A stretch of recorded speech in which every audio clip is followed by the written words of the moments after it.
Ok, bonjour.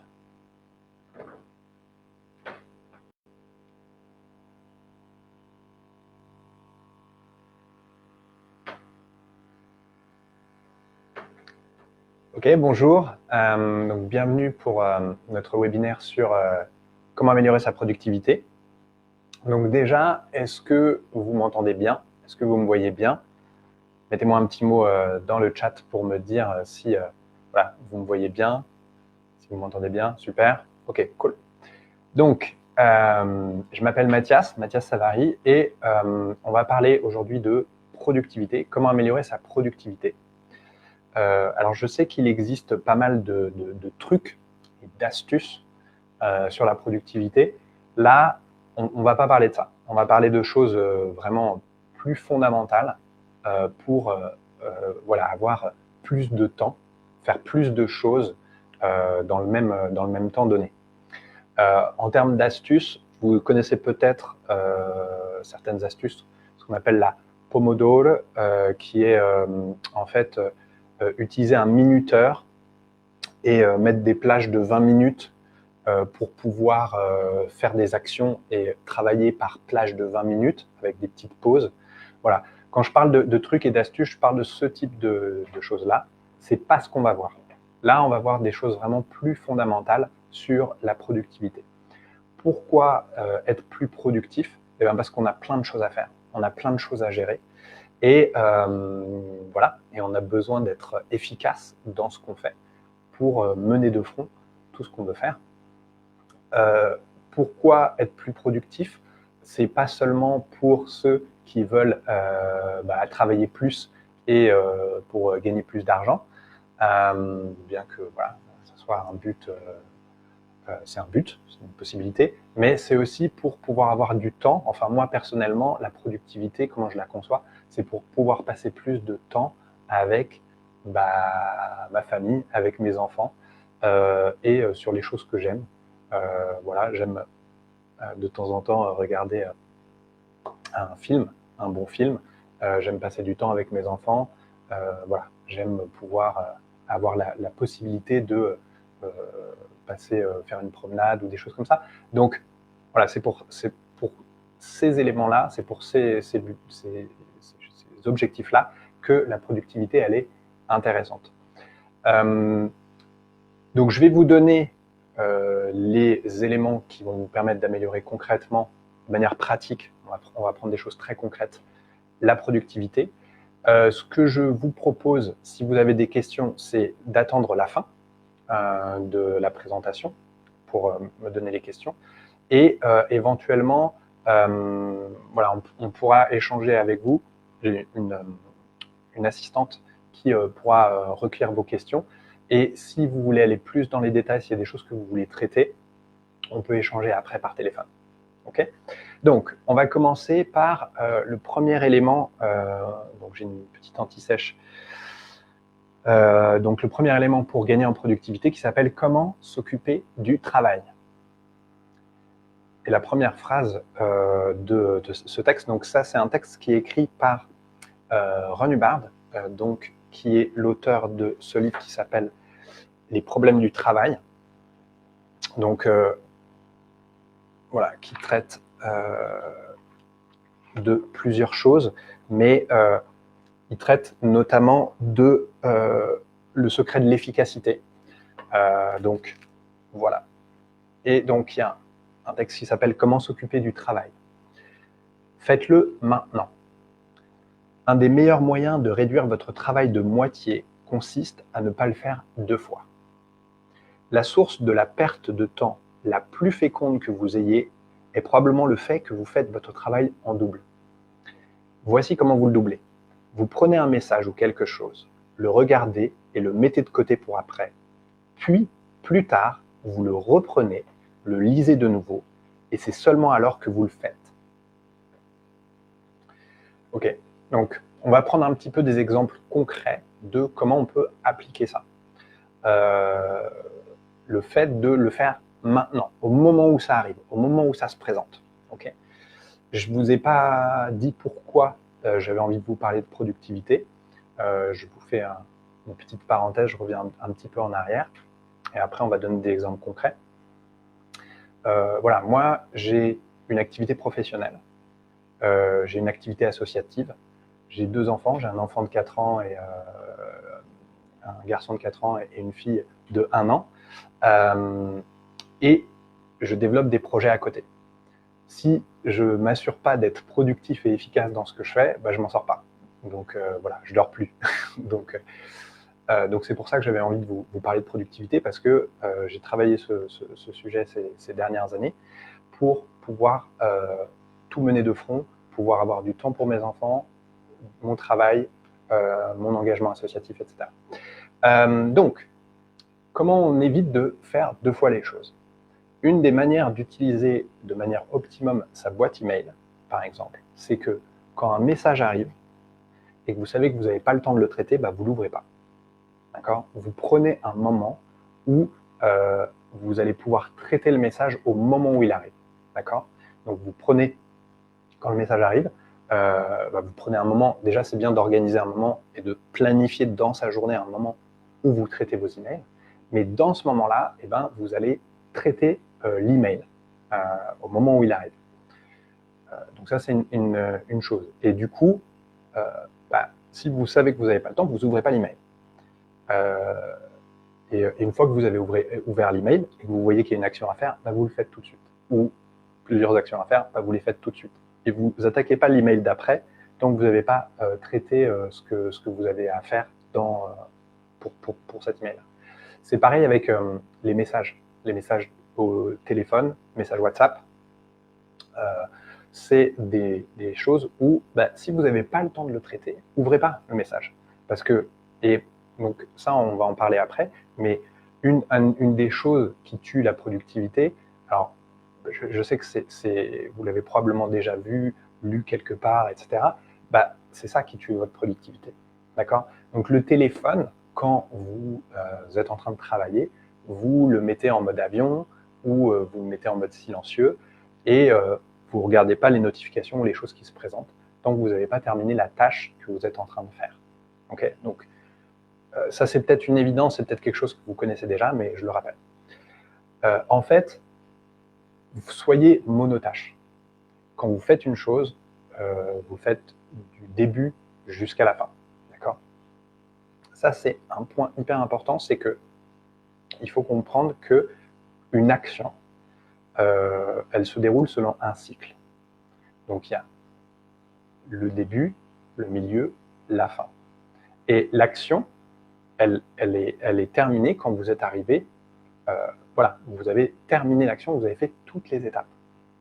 Si vous commencez une action, vous vous interrompez, vous commencez une autre action, vous vous interrompez, et vous commencez encore une troisième action, au bout d'un moment, c'est là où on commence à ressentir un peu de stress ou un peu on commence à être un petit peu, donc je ne sais pas ce que vous avez expérimenté. D'ailleurs, si vous avez des astuces vous-même de productivité, vous pouvez les mettre en commentaire, échanger pendant la présentation. Mais voilà, c'est important de comprendre que quand vous faites une action, vous voulez la mener à son terme. Et vous ne commencez pas quelque chose tant que vous n'avez pas mené cette action à son terme. D'accord? Donc, finir ce que vous faites. Donc ça, c'est vraiment la conception des cycles d'action. Donc voilà, on a vu les emails, on a vu les différentes, le fait de mettre les choses dans la boîte email. C'est pareil quand vous recevez des courriers, en fait. Voilà. Vous recevez une annonce d'excès de vitesse. Bon, ça n'arrive pas souvent, mais ça peut arriver. À un moment où vous le traitez, vous avez le courrier, traitez tout à ce moment-là. Donc voilà, il faut aller régler on peut le faire en ligne, vous allez régler l'amende, vous faites tout au début. Si vous posez l'enveloppe et vous dites ok, je le ferai plus tard, vous allez doubler votre temps d'action. D'accord? Donc même quelque chose de désagréable, j'ai pris à dessein quelque chose de désagréable, faites-le tout de suite. D'accord? Ne remettez pas à plus tard ces choses-là, parce que de toute façon, d'abord vous doublez votre temps de travail, Et puis, comme c'est désagréable, c'est désagréable si vous le faites maintenant ou plus tard, ou demain, ou après-demain. Donc autant le faire tout de suite. Okay. Donc ça, c'est le premier point.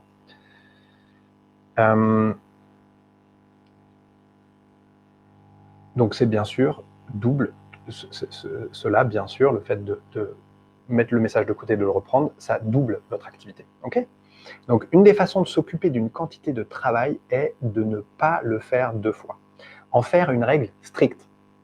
Donc après, ça devient une règle, ça devient une façon de fonctionner. Ça devient, dès que quelque chose arrive, vous le traitez, vous vous en occupez tout de suite. Et vous allez voir que vous allez vous libérer beaucoup de temps comme ça. Si vous vous retrouvez en train de traiter une particule de travail, occupez-vous-en. Ne la mettez pas en attente ou dans la catégorie des choses à faire plus tard. Si vous recevez un message ou une donnée qui nécessite une action supplémentaire de votre part, exécutez-la dès que vous le recevez. C'est de cette façon que vous achetez votre temps de farniente. Okay, le temps libre, le temps de paresser. Okay, le but d'être productif, c'est aussi d'avoir des temps de pause. Il ne sert à rien d'avoir l'air occupé si vous ne l'êtes pas. Il est inutile de chérir ou de dorloter le travail parce qu'il n'y en a pas assez. Il y a beaucoup de travail à faire. La meilleure solution face à tout travail, quel qu'il soit, c'est de le faire. Okay. Donc après, il aborde un autre point dans ce texte, comment s'occuper du travail. Si vous faites chaque besogne qui vous arrive, donc besogne, c'est un mot pour dire travail, hein. C'est un synonyme. Et besogne, en fait, il y a en plus une idée de désagréable, ça demande des efforts. Donc si vous faites chaque besogne qui vous arrive au moment où elle arrive, et non pas après un certain temps, si vous prenez toujours l'initiative et que vous agissez et n'en référez pas à autrui, vous n'aurez jamais de travail qui vous reviendra. Donc ça, c'est important aussi, c'est de prendre l'initiative. C'est-à-dire, ok, il y a quelque chose qui arrive, et peut-être que ce serait habituellement le travail d'une autre personne de le faire, mais la personne n'est pas là, autant le faire. Enfin, je veux dire, si ça ne demande pas un temps important pour le faire, traitez les choses comme ça aussi. C'est comme ça que vous évitez d'accumuler des choses, que les choses s'accumulent. Et le fait de ne pas en référer, c'est aussi le fait de vous dire, ok, je prends en charge cette tâche, je prends la responsabilité de cette tâche, et je vais la faire, et je vais la mener à bien. Si vous avez besoin, vous avez des questions à poser par rapport à ça, bien entendu, vous êtes obligé de mettre la tâche en attente, en attendant d'avoir les informations qui vous manquent. D'accord ? Donc dans ce cas-là, utilisez, franchement, il y a maintenant les boîtes email, vous pouvez mettre des messages en attente ou enfin, des étiquettes ou des choses comme ça. Moi, je vous recommande d'utiliser des choses comme ça. Parce que, à condition de ne pas en abuser, mais voilà, ça vous facilite les choses. Okay ? Donc, ne pas en référer à quelqu'un d'autre. En bref, la manière de se débarrasser du travail qui arrive, c'est de le faire, pas d'en référer à quelqu'un d'autre. Tout ce que vous envoyez à autrui devra être relu, assimilé de nouveau et traité de nouveau. Alors, ne renvoyez jamais du travail, faites-le simplement, ainsi il sera fait. Okay ? Ok, donc là, c'est vraiment, les premiers points sont simples, mais si vous en faites une règle, vous allez gagner du temps. D'accord ? Donc je ne sais pas si ça vous arrive, vous, de remettre des tâches en vous disant je vais le faire un peu plus tard. Vous pouvez me dire dans le chat. Et vous voyez que ça s'accumule, et puis après, quand vous devez vous en occuper, voilà, ça vous prend du temps, et même vous avez encore moins envie de le faire. Donc je sais pas si ça vous arrive, moi ça m'arrivait tout le temps. Ça m'arrivait tout le temps. Par exemple, sur tout ce qui est administratif, moi j'avais tendance à remettre ça plus tard parce que j'aime pas tout ce qui est administratif. Okay. Et donc ça s'accumulait, puis à un moment je devais m'en occuper. Parfois, je vous donne l'exemple d'une amende, je dépassais le délai, donc je le payais plus cher. Ou parfois, je n'envoyais pas tel formulaire dans les temps, etc. Enfin, voilà, et au bout d'un moment, bah, j'ai changé cette façon de faire, et donc je m'en occupe. Même, donc du coup, une demande administrative, et ben, vous vous en occupez maintenant. Et ça prend le temps que ça prend. Ça peut prendre plus de temps au moment où vous le faites, mais en fait, c'est du temps que vous allez gagner après. D'accord. Enfin voilà, de toute façon, comme vous devez le faire, et encore une fois, si vous ne pouvez pas le traiter, bah, par exemple le courrier, vous savez que vous ne pourrez pas traiter les demandes, bah, vous le laissez de côté jusqu'au moment où vous pouvez le traiter. Vous n'ouvrez pas un message tant que vous ne pouvez pas le traiter. Donc ça, c'est le premier point. Le deuxième point qui est hyper important, c'est ce que je vous disais sur le cycle d'action, c'est-à-dire mener les choses à leur terme, aller jusqu'au bout, aller s'assurer que l'action elle est terminée. Voilà, si il manque encore quelque chose à faire, c'est-à-dire que c'est presque terminé, bah, l'action elle n'est pas terminée, la chose elle va traîner, donc assurez-vous d'aller jusqu'au bout. Si ça vous demande d'avoir des informations d'une autre personne, eh ben, prenez la responsabilité d'obtenir cette information et prenez la responsabilité aussi d'insister un petit peu ou de, enfin, voilà, gentiment, rappeler à la personne que vous avez besoin qu'elle termine telle action. D'accord. Et vous devez faire en sorte que la personne, elle fasse la chose dont vous avez besoin, qu'elle fasse pour terminer votre propre action. Ça veut dire aussi que vous devez prendre responsabilité sur le fait que les autres fassent ce qu'ils sont censés faire. Et quand vous prenez responsabilité comme ça, vous prenez responsabilité sur la totalité de l'action, ou la totalité des actions à faire, eh ben, vous pouvez faire en sorte de mener les choses à bien. Et ça veut dire parfois de pousser, d'inciter, d'encourager les personnes à faire leur part.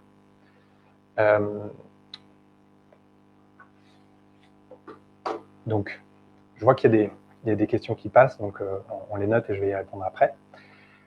On va voir un autre point pour améliorer sa productivité, c'est comment éviter de gaspiller du temps. Parce que c'est ça aussi, enfin voilà, c'est des moments où on perd du temps.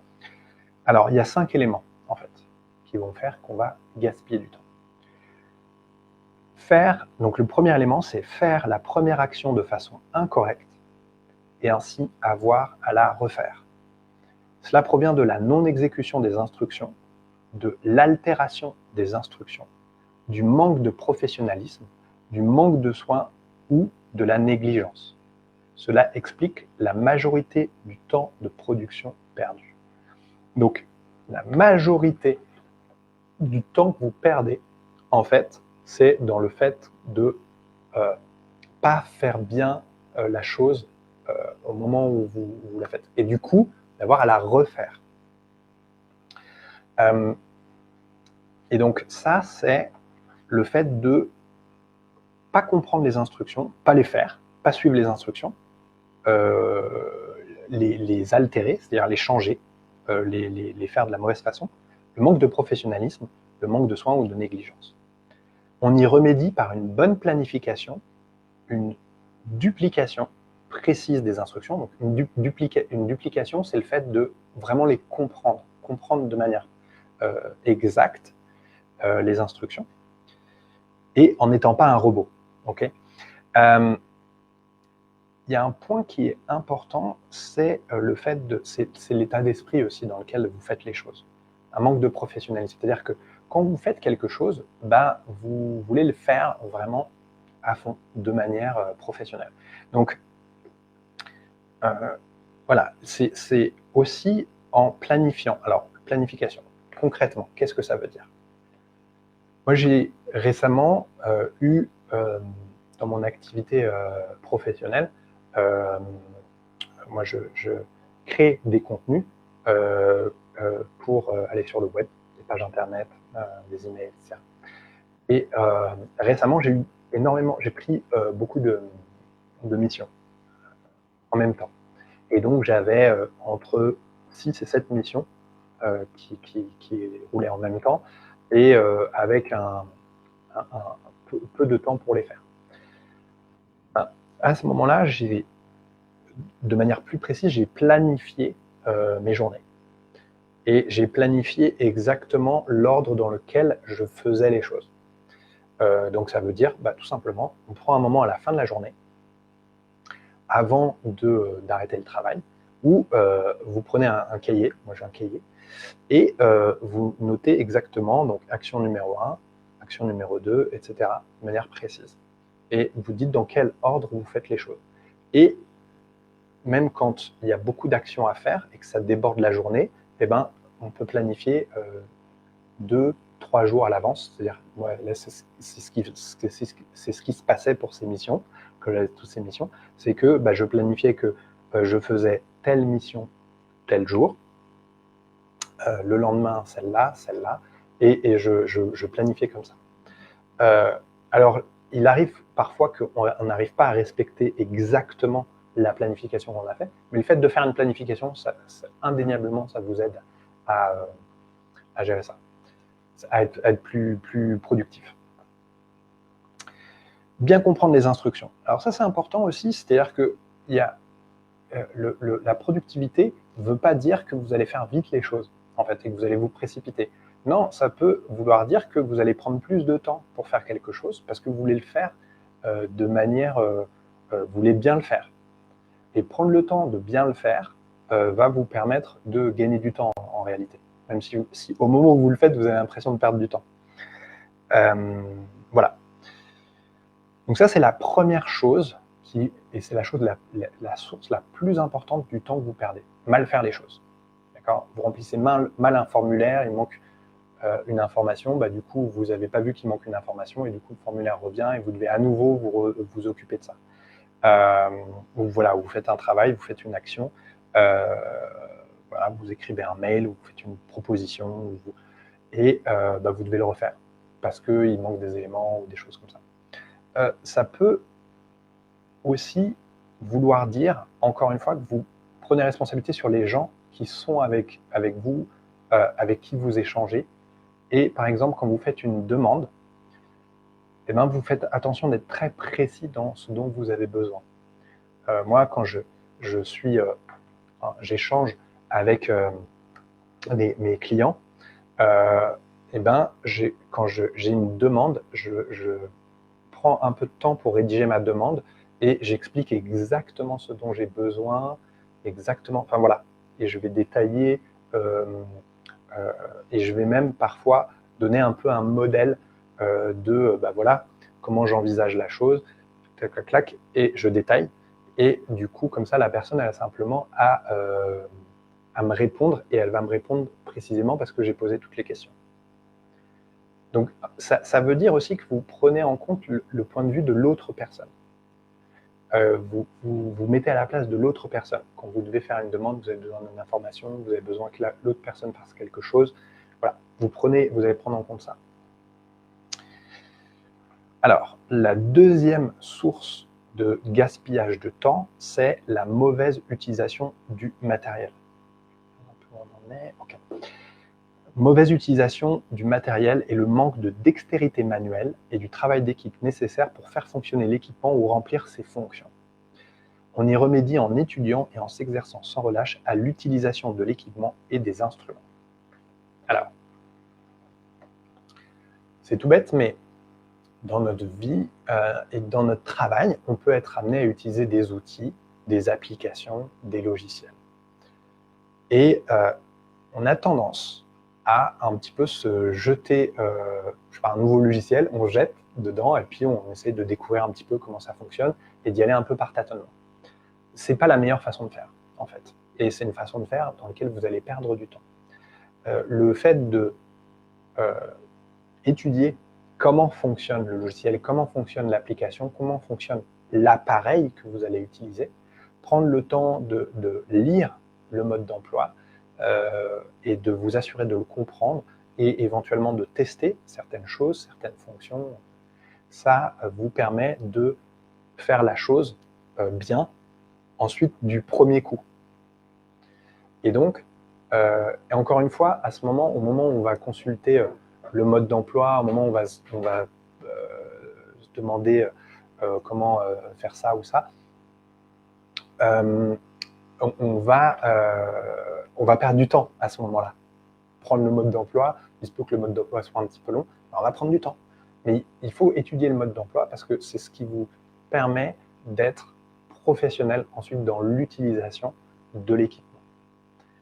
Quand vous avez l'attitude de « je suis un professionnel », et ça aussi vous pouvez vraiment en faire une règle stricte, je suis un professionnel, je fais les choses à fond, voilà, vous allez prendre, il existe aujourd'hui plein de tutos sur internet, vous pouvez franchement prendre le temps de consulter un tutoriel, d'essayer de voir comment tester l'appareil ou le logiciel, et une fois que vous le maîtrisez, ça vous prend du temps au début, mais après vous maîtrisez le logiciel, vous allez aller très vite. Moi je me rends compte que il y a des logiciels que j'utilisais sans savoir comment ils fonctionnent, je perdais beaucoup de temps, puis en plus du coup comme je ne connaissais pas le fonctionnement, j'étais obligé d'utiliser des astuces ou des raccourcis pour essayer de faire ce que je voulais faire. Et à partir du moment où je prends le temps de me former sur l'appareil, l'outil ou le logiciel, après on va beaucoup plus vite. Okay. Donc ça, c'est une deuxième source de gaspillage. Et vous voyez en fait que la productivité, ça veut dire que vous allez investir du temps d'un certain moment à certaines étapes données. Vous allez passer plus de temps sur certaines étapes. Mais en fait, ce temps-là, après, cumulé, il va vous permettre de gagner du temps. C'est pour ça que je suis assez méfiant par rapport aux trucs et astuces de productivité comme celles que je vous donnais, de faire les actions dans 20 minutes, etc. Quand vous commencez une action, vous ne savez pas le temps que ça va vous prendre. Et peut-être qu'elle va vous prendre plus que 20 minutes, même si vous allez faire des pauses à certains moments donnés, voilà. Mais si vous devez vous occuper de la chose, vous devez vous occuper de la chose. Voilà. Troisième source de gaspillage du temps, c'est ignorer ou ne pas étudier la technologie en existence. On y remédie en étudiant les textes et le fonctionnement des appareils de son propre travail de façon à acquérir la compétence nécessaire. Donc, ne pas savoir comment on fait les choses. Donc là, c'est pas juste consulter le mode d'emploi de l'équipement ou de l'appareil, mais c'est de ne pas savoir comment on fait la chose. Donc là, on revient à nouveau à la formation, à l'importance de la formation, l'importance de se former, l'importance d'étudier. Et en fait, tout le temps que vous passez à étudier votre métier, à devenir plus compétent, et ça, c'est une astuce de productivité, c'est une vraie astuce de productivité. Devenir de plus en plus compétent. Prendre du temps régulièrement pour se former. Et donc, et c'est aussi savoir qu'il existe une technologie. Donc une technologie, c'est un savoir appliqué, c'est un savoir pratique, c'est un savoir qu'on peut mettre en application. Si je prends un exemple dans mon domaine, moi je vais créer des pages d'atterrissage qu'on appelle les landing pages, c'est des pages qui vont présenter des produits ou des services. Il y a une certaine façon de les faire. Si on prend des exemples de la cuisine, il y a des recettes. C'est une basique. Mais en fait, il y a des recettes pour tout. Il y a une façon de procéder pour tout. Si on prend par rapport au fait que, je ne sais pas, l'alimentation, c'est pareil, il y a des choses à savoir sur l'alimentation, qu'est-ce qu'une bonne alimentation, etc. Bon, c'est un peu compliqué l'alimentation parce qu'il y a plein de données contradictoires, c'est peut-être pas le meilleur exemple, mais quand vous abordez un sujet, demandez-vous toujours quelle est la technologie qui existe et pensez à vous former à ces technologies-là, à les comprendre. Là encore, au moment où vous le faites, vous prenez peut-être plus de temps que les autres, mais c'est du temps que vous allez gagner après. La désorganisation de son propre matériel ou de toute l'organisation. Donc ça, c'est la quatrième source de gaspillage du temps de production. On y remédie en mettant son propre matériel en ordre, en le gardant en ordre, en mettant sa section ou son département en ordre, en les gardant en ordre, en insistant pour avoir un organigramme digne de ce nom, en s'assurant que tout le monde le comprend et en refusant d'accepter le court-circuitage et les ordres qui ne font pas partie de son travail. Donc là, c'est une astuce, c'est un principe de productivité qui fonctionne pour une organisation. le fait que les gens aient des fonctions précises, que chacun assume ses fonctions, chacun fasse le travail qu'il est censé faire, qu'il y ait un ordre, etc. Maintenant, à titre individuel, il y a le fait d'avoir son matériel organisé, de mettre ses affaires en ordre. Okay, ça, c'est simple, hein, ça vous prend pas beaucoup de temps, mais le fait de déterminer une position, là où vous mettez chaque chose, le fait de prendre un cahier. Moi, par exemple, comme je vous ai dit, j'ai une activité professionnelle, j'ai une activité associative, j'ai des cahiers distincts dans lesquels je vais mettre, je vais planifier les actions à faire. Le fait de ranger, quand vous avez terminé une chose, et donc là on revient à ce que je vous expliquais sur le cycle d'action, en fait une action elle est terminée, par exemple le travail, il est terminé quand le matériel est rangé. Voilà, on a éteint l'ordinateur, on a rangé l'ordinateur, on a rangé ses affaires, on a mis en ordre son bureau. Là, l'action, le travail est terminé à ce moment-là. Voilà, c'est là où, c'est pareil, vous gagnez du temps de production. D'abord parce que vous savez où sont les choses. Ensuite, parce que voilà, votre bureau, une fois qu'il est rangé à disposition, qu'il est là, on peut voilà, on peut laisser, on peut partir, enfin on peut faire autre chose. Mais c'est ça, c'est le fait de maintenir l'ordre. Donc moi en fait là-dessus, vous pouvez vraiment améliorer sans arrêt les choses, sur le fait de ranger les choses, sur le fait de les placer à certains endroits. Enfin, c'est un cycle continu, c'est-à-dire que vous pouvez vraiment améliorer ça constamment, la gestion de l'ordre. Je vous dis ça parce que ma femme, elle est allemande, et donc c'est une pro de l'ordre, et j'apprends sans arrêt, en permanence, en la regardant faire, comment elle le fait pour ranger les choses.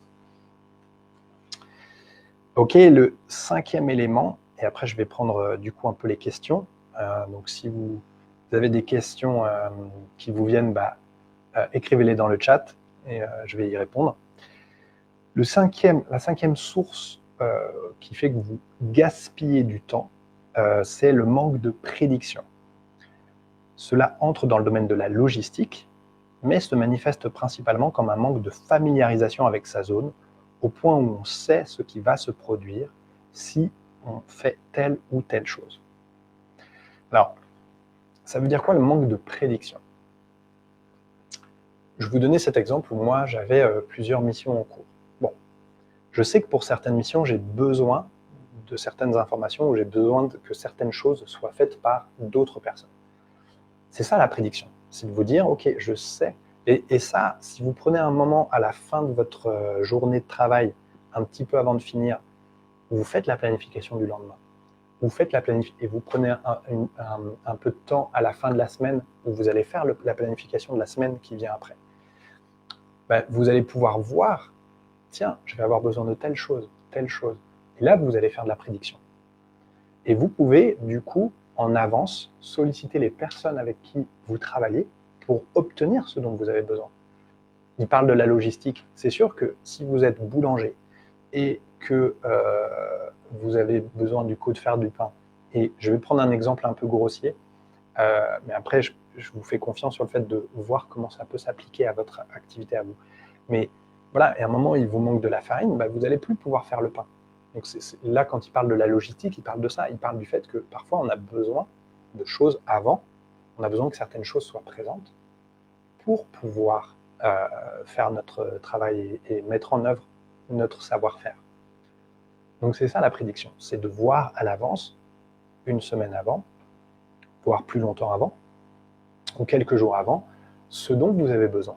Et prendre la responsabilité sur le fait de l'obtenir des gens dont vous devez l'obtenir. Et ça veut dire s'assurer que l'action elle avance, que l'action elle est faite de la part de l'autre personne. Voilà, tout ce qu'on appelle le contrôle. Alors le contrôle, c'est un sujet un peu chaud, parce que tout au long de notre vie, on subit du mauvais contrôle. On est mal contrôlé par les gens, à l'école. En fait, déjà à l'école, on a des contrôles. Les contrôles, c'est quoi? Ça veut dire qu'on vérifie que vous avez bien appris ce que vous devez apprendre. Et si vous ne l'avez pas bien appris, vous avez une mauvaise note écrite en rouge. Voilà, après, c'est sur votre carnet. Et ça vous met dans des ennuis avec vos parents. Enfin bref, c'est pas ça le contrôle. Le contrôle, c'est le fait de mener une action à son terme. Donc de commencer, changer, arrêter quelque chose. C'est ça le contrôle. Et en fait, si vous le faites bien, si vous menez l'action jusqu'à son terme, l'action elle est faite, la chose elle est faite, et ça, tout roule. Je veux dire, votre vie professionnelle roule, votre vie personnelle roule. Il faut mettre du contrôle. C'est un bon contrôle. Il faut s'assurer que les choses elles sont faites. Si vous avez du mal à obtenir une information d'une personne, vous pouvez insister. Vous n'avez pas besoin d'insister en vous énervant, en vous fâchant. Vous pouvez insister gentiment. Mais vous pouvez insister quand même. Tiens, je sais pas, Philippe, j'ai besoin que tu fasses vraiment cette action. Dis-moi si tu as une difficulté, s'il y a quelque chose que tu n'arrives pas à faire, ou si te manque quelque chose de ma part, mais j'ai besoin que tu fasses la chose. Et s'assurer que, voilà, prendre responsabilité sur l'environnement dans lequel on est. Okay, donc, le remède est de connaître son affaire, c'est-à-dire son travail et la technologie qui l'accompagne. On y remédie en connaissant son travail, au point où on peut savoir avec certitude les résultats de ses actions. On doit savoir ce qui va se passer si on fait telle ou telle chose, et on doit faire preuve d'une certaine prévoyance pour l'avenir. Ce n'est pas plus mystérieux que de savoir ce qui va se produire si on laisse tomber une pierre sur son pied. Ok. Dernière astuce de productivité qui est un peu impliquée dans les différents éléments que je vous ai donnés, c'est de préparer vos recettes, entre guillemets, ou vos procédures, ou vos façons de faire.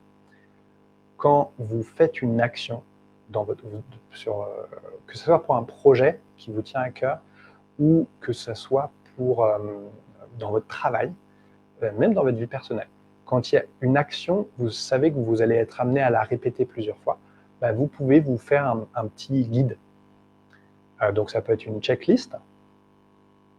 Moi, dans mon activité, j'ai la possibilité de créer des modèles.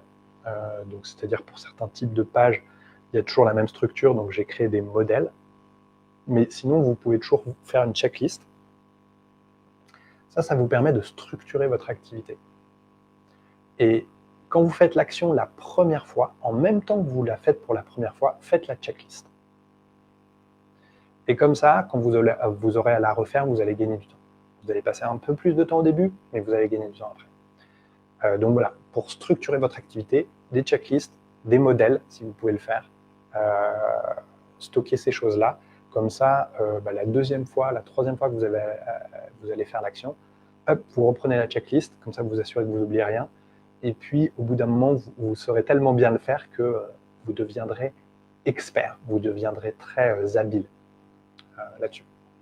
Ok, donc maintenant, je vais prendre les questions qui ont été posées. Donc, hop, merci. Alors, ou commentaires d'ailleurs, je fais au fur et à mesure, c'est mieux que de laisser de côté. Donc, Valérie, exactement, en fait, c'est une très bonne façon de faire au fur et à mesure. Voilà, c'est une bonne application de « je le fais maintenant ». Ensuite, Ounok, je n'ai pas le temps de mettre procrastination dans une phrase. Ouais, ok, très bien.